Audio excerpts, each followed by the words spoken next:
How's it going, you guys? So real quick, I want to make a video outlining my primary steps and principles towards reaching health. In this video, I'm basically going to be outlining my own principles and beliefs on how to achieve health and well-being and the basics of really what it means to be healthy.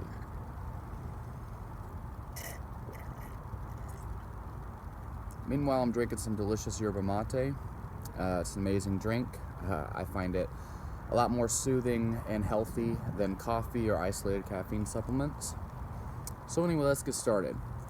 A lot of people ask me what I think the best diet is. I made numerous videos entitled, "What is the best diet?" So right here, I'm just going to lay it out and make it real simple for you guys. Listen, first of all, you have to understand what foods you eat is going to depend on your current intention.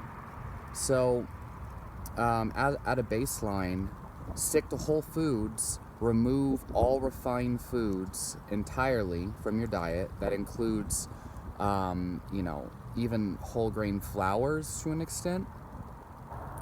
Stick to whole foods 100%. And if you cheat, the 80-20 principle is a good way to follow, but I don't advocate that. So at a baseline, eat whole foods. It's number one, okay? And there's multiple layers to this, and I made videos about it. There's multiple layers to health, but at the basic foundation, if you just remove all refined foods, like all refined sugars, and by refined I mean isolated, extracted outside of its natural state, beyond something like cutting up meat or something, because technically that's processing. But essentially, if you just eat whole foods and remove refined foods of all kinds, you're going to be healthier than 90% of the population. That's all there is to it. The primary cause of heart disease and diabetes is more so insulin resistance and some of these processed industrialized fatty acids that can be found in things like soybean oil, cottonseed oil, vegetable oils of all kinds, and hydrogenated oils. Okay, trans fats are not all bad, but it's these industrialized fats that are definitely bad. And I can say that without a shadow of a doubt. And then processed refined sugars are also obviously bad, but refined foods of all kinds. If you remove those from your diet, you're going to be healthier than 90% of the population, general health-wise. All these lifestyle diseases, diabetes, heart disease, and most cancers, you're probably not going to experience them, okay? So that's the first layer of diet, okay? But then, beyond that, we have to take into account each individual person's needs, okay? So first, food intolerances are a really big problem, and a lot of people have conditions like autoimmune diseases that are actually caused by food intolerances. For example, I had psoriasis and irritable bowel syndrome, and it started when I tried to eat healthy. Little did I know, from 2012 to about 2015, I had psoriasis and irritable bowel syndrome and anxiety, like really bad anxiety problems. That was triggered from eating whole grains, beans, nuts, and seeds. Turns out these foods are difficult for many people to digest, and no matter what enzymes I took, no matter how much soaking, how much sprouting I tried, nothing could help me digest these foods in a way that didn't cause irritable bowel syndrome, psoriasis, and many other problems. And so that's just one example of a food intolerance that can cause many health issues that people think are just incurable or genetic or there's no solution for. You got to go on an elimination diet and figure out what the cause is. And so for me, whole grains and beans, and also nuts and seeds, legumes, foods like that, trigger those problems. But I can eat meat, I can eat vegetables and fruits and tubers without those problems. And so, it's very important to understand that, because most people consider whole grains, beans, nuts, and seeds part of a healthy diet. And that's true. They are low glycemic load, they're high in minerals, Okay, they're also high in anti-nutrients, but they're very high in minerals like magnesium and zinc that are hard to get from most people's diets. But at the same time, they're not necessary, and if they're causing you health problems, you should definitely remove them. Conversely, many people have things like fructose malabsorption, and many people have intolerances to things like broccoli and cruciferous vegetables. And some people have autoimmune conditions like arthritis or rheumatoid arthritis, and Crohn's disease and things that are triggered by many different types of plant foods. And so some people are bitten by a tick, for example, and then they have a red meat allergy. And so when we're talking about a healthy diet, not only are we talking about feeling great and feeling vigorous, feeling energetic, but we're also talking about reversing and preventing diseases and conditions that we have. Being free of dis-ease. So anything that's preventing you from feeling ease is unhealthy, and you must find the root cause. And most of these are rooted in diet. So that is, when people say do what works for you, this is a big part of it. The other thing is, if you have diabetes, there's a number of different solutions for that. But in regards to diet, in my opinion, my research, my observation, a low carbohydrate diet is the fastest and most effective way to restore insulin sensitivity, to the point where many people, after a year or two, can start to add carbs back into their diet and even eat cake and things like that every once in a while and not have diabetic blood sugar responses. And so I feel that low carb diets in combination with intermittent fasting, but many people just with low carb diets, are effective for diabetes. But there are many other things. Just doing intermittent fasting in general will help to restore insulin sensitivity and put diabetes into remission. Caloric restriction can as well. Some people claim a low-fat, high-carb vegan diet can, but I personally don't advocate that approach. And combining any of these with high-intensity interval training and weight training, anywhere from 3 to 6 times per week, is going to significantly improve your results. So that's a dietary modification for diabetes. And then you have things like obesity, or if you just need to lose some weight. The two primary ways that you can lose weight are, number one, there's three actually. The first one that most people talk about is caloric restriction. Now, caloric restriction is surely going to make you lose overall body weight. The problem is you lose both muscle and fat at the same time. And many experts mistakenly believe that you can anytime you lose weight, you're going to lose muscle and fat, and there's no way around it. And caloric restriction is the only way to achieve that. The fact is, there's many studies, there's meta-analysis, there's dietary intervention trials. And myself, when I went on a ketogenic diet, which isn't the only way, but it's the most efficient way, I went on a ketogenic diet for a year. I lost over 12 pounds, and all of that was fat. Was fat, and I maintained the same amount of muscle, despite the fact that I stopped doing hypertrophy training for 6 months before that body fat scan. And I have those body fat scans actually, but keto, or just low carb in general, is the best way for most people to lose body fat, but at the same time maintain muscle, and even build muscle and strength, okay? And this has many different mechanisms, one of which is regulating appetite in a way that makes you less hungry, so that you automatically, naturally crave less calories. The second reason is because you're actually burning your body fat directly as energy, instead of needing to starve yourself to use body fat. You're actually eating such a low carbohydrate amount that your body's turning triglycerides and free fatty acids into glycogen, as well as converting body fat into ketones. I have many videos on how that process works if you're really interested and don't believe me, because most people don't know your body turns the glycerol backbone of triglycerides into glycogen, or free fatty acids. Most people think you can only turn protein through gluconeogenesis. That's not true. Anyway, so healthy fat loss is a simple matter of carbohydrate restriction, but you can also use time-restricted eating, intermittent fasting. And I have had clients in the past who have done extended intermittent fasts where they go anywhere from 18 to 24, sometimes multiple days at a time without eating anything. And they'd come and train with me, and we do high-intensity interval training and mix it with strength. And then they just eat whatever they want as long as they fast. They did alternate day fasting as well. So if they just fast every other day, they can eat whatever they want, combined with training, and still lose a significant amount of weight. And it's pretty insane, some of the results people get on that protocol. And sure, you're probably doing that because one day you're eating whatever you want, but since you're fasting, like 3 or 4 days out of the whole week, that's a significant amount of a caloric deficit that you're imposing on yourself just by doing intermittent fasting. So caloric restriction is involved in that process for sure.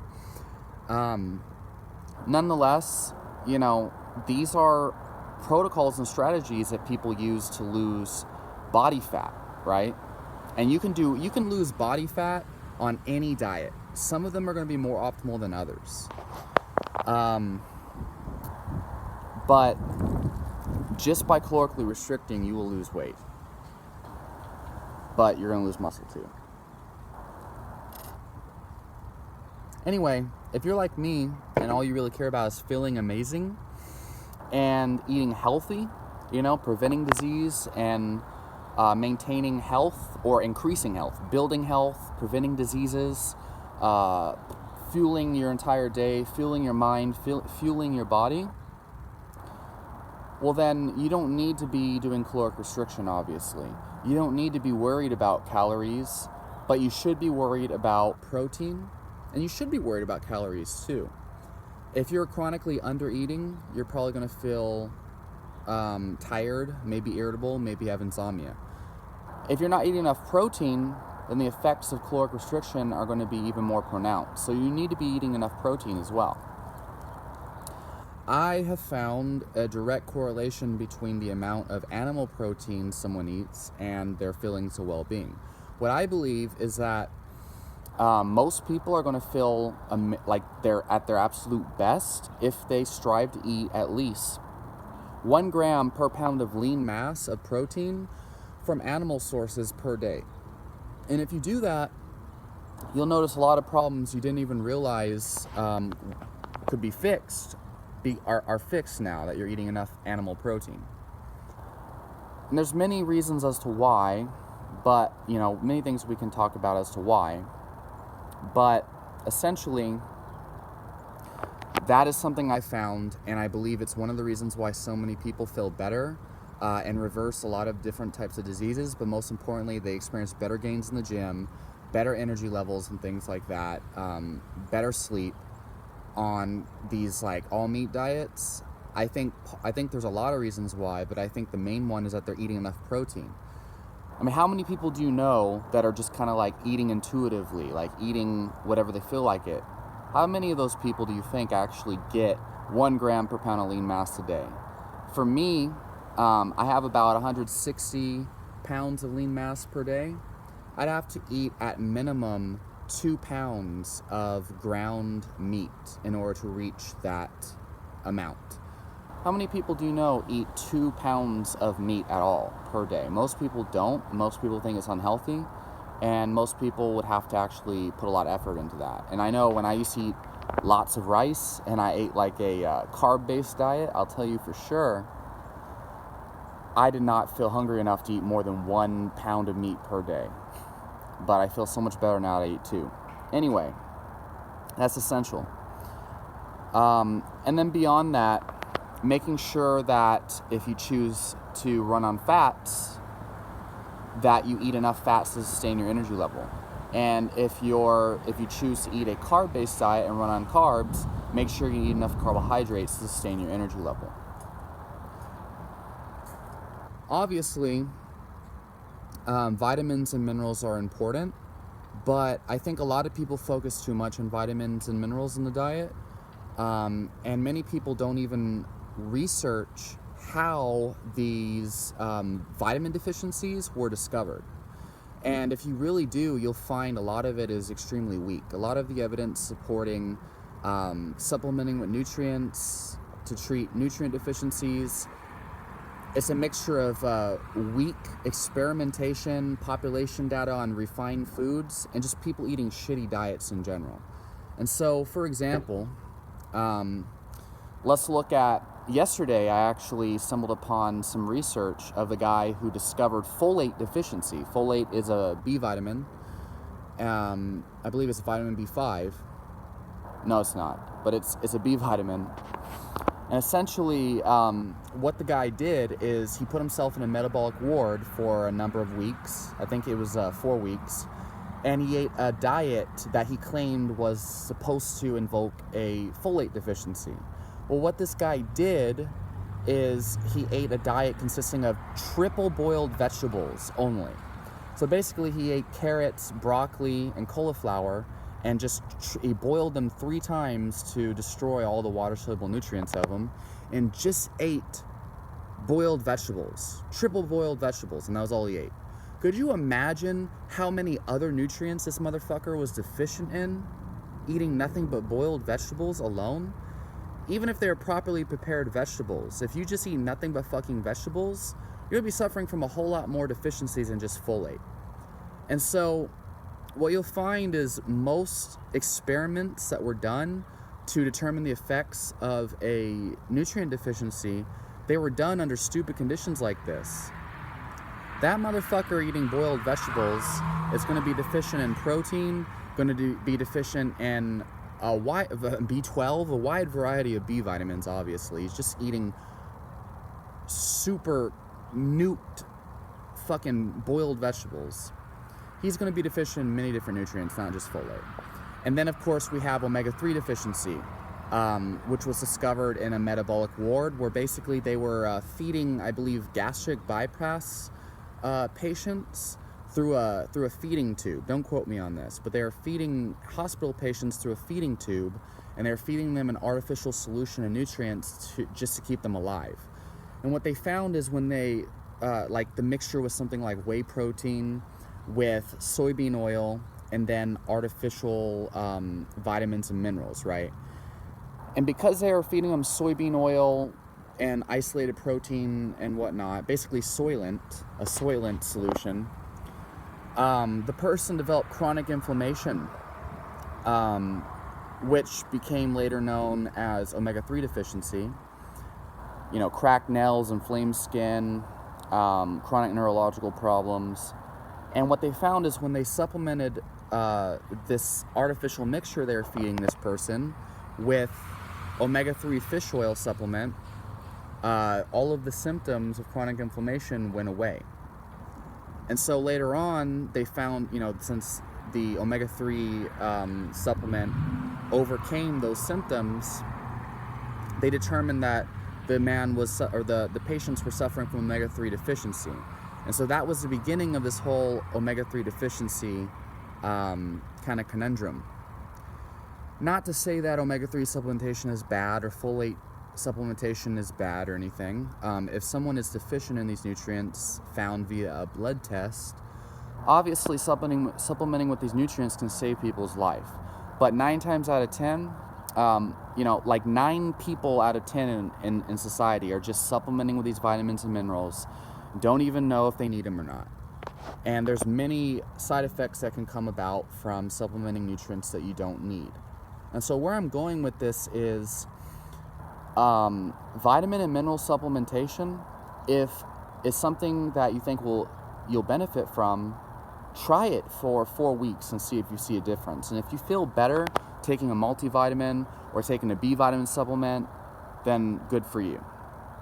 But the only supplements that I would say are worth actually supplementing with, so if you get enough animal protein in your diet, you shouldn't need to supplement any B vitamins other than maybe B1 and folate, but even that is iffy because you mainly need those nutrients to convert carbohydrates into energy. And if you eat whole food carbs like potatoes, bananas, then you're getting a large amount of folate and B1 from these carb sources as whole foods required to actually metabolize these nutrients. And so what I'm saying here is you probably don't need to supplement B vitamins or any nutrients really if you're eating whole foods. The main mechanisms that most of these vitamins and minerals are responsible for is balancing out the rest of the nutrients in the food. And if you eat whole foods, they contain the whole spectrum.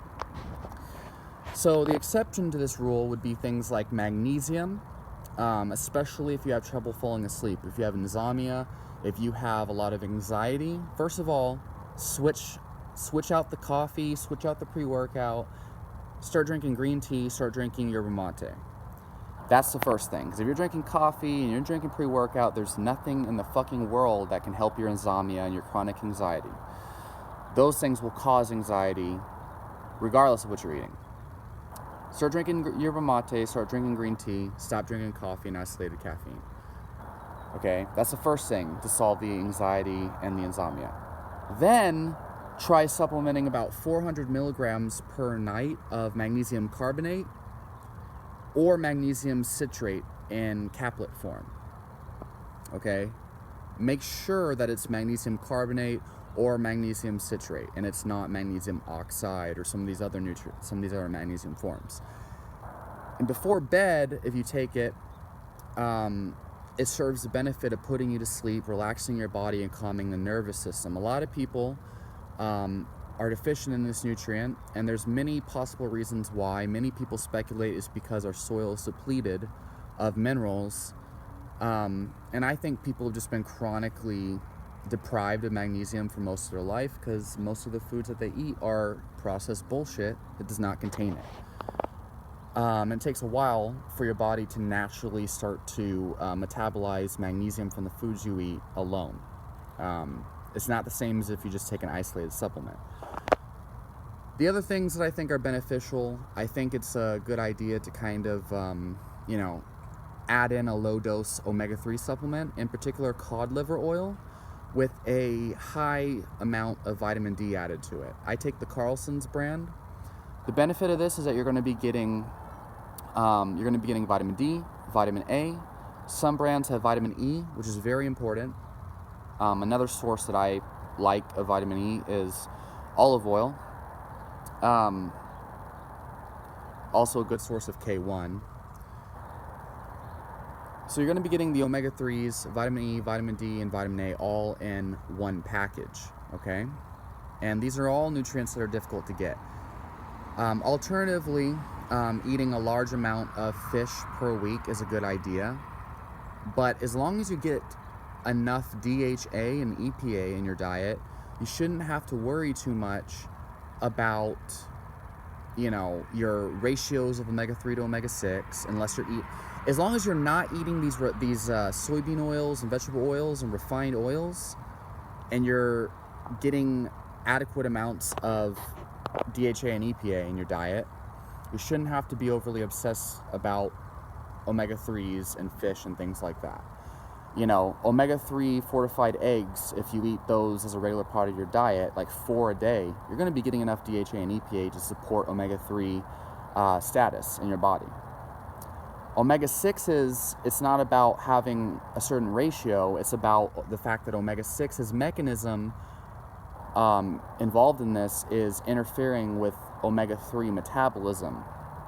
And so it's harder for your body to metabolize omega-3, and specifically it's harder for it to synthesize the active forms, EPA and DHA, from ALA if you have too much omega-6.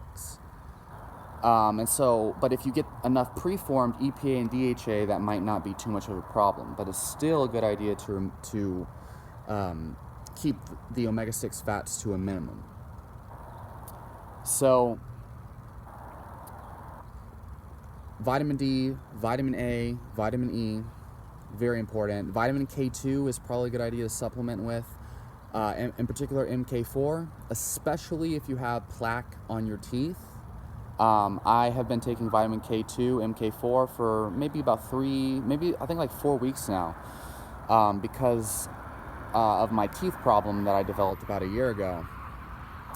And I actually have noticed hardened plaque that dentist told me I was going to need a deep cleaning for has been falling off lately. It's been getting thinner and lighter, and lately it's just been falling off. And it's pretty fascinating because a lot of other people claim that the same thing happened to them. And it's almost too good to believe. I think a lot of people could benefit from MK4, vitamin K2, not the MK7, MK4. A high dose though. I've been taking about 10 milligrams a day, I believe. Or is it 10 grams a day? I think it's 10 grams a day. Whatever, it's a high dose. It's about 10 milligrams a day. And so, yeah. Other sources of that is obviously going to be your pasture-raised or flax-fed eggs, grass-fed beef or just beef in general. More specifically, pork chops, dark meat chicken, chicken liver, goose liver, pork fat, and a variety of fermented cheeses. Most people should probably supplement though, for at least 3 months. And so, yeah. Alright, well, that was a lot more complex, and that was a lot longer of a discussion on diet in particular than I was expecting, but I suppose when I drink yerba mate, I just go with the flow, right? So I'll make more videos about my recommendations on exercise and herbal supplementation here in a while, but I just want to get the general kind of blueprint out on my viewpoints on diet. It's basically just whole foods, remove the junk, and then modify the details based on your needs. I think juice fasts are retarded. I think raw food diets are retarded. I think if you're doing intermittent fasting but you don't have a lot of weight to lose, like if you're somebody who's already skinny, you don't have much muscle mass and you have a low body fat percentage, and you're doing intermittent fasting, I think that's counterproductive, and I think that you're going to fuck up your hormones. I think that's orthorexia, people trying to limit mTOR. I think that's ridiculous. I think you should be trying to stimulate mTOR by heavy weight training and eating a lot of protein. Plant-based diets, I think, are doable, but I don't think they're optimal. I think obviously you can live a long time on a plant-based diet, but I've made videos with compelling evidence that just because you're vegan and you're keeping your LDL levels low doesn't mean that you're going to save yourself from a heart attack. I don't think that there's any superior benefit of being vegan other than getting enough minerals in your diet, but that, could be achieved even with meat in your diet, so I don't think being vegan is very beneficial. I think high quality teas are amazing. I think it's beneficial to substitute tea and yerba mate for coffee and isolated caffeine. But I think if you really need a boost or you need to stay awake for a long period of time, I think coffee is beneficial. If you really want a good pre-workout that gets you pumped up and taking action, I think coffee is a good way to go. Obviously, dairy is going to depend on the person. Raw dairy is going to be the best. So beyond that, that's pretty much the vast majority of my nutrition principles, my nutrition philosophy. Without going into the finer details, it's individual. Depending on your individual needs, I have a variety of different recommendations, obviously. Supplements and herbs are very helpful depending on your intention, but the most important thing is knowing what is it that you're trying to achieve with the diet. And that's literally the end game right there. What are you trying to achieve is going to dictate what diet works best for you. And the big thing is understanding that food is medicine. You don't want to turn out like that raw bliss guy that people keep saying I look like in the comments section on my Frank Tufano videos, where his butthurt fans are freaking out. Because that guy is anorexic as fuck, and he thinks he's doing what's working for him, eating a raw food diet. That's how you become an ex-vegan on these freak show videos that Spherish makes. Epitome of malnourishment, yada yada. Anyway, let me know what you guys think down below. Talk to y'all next time.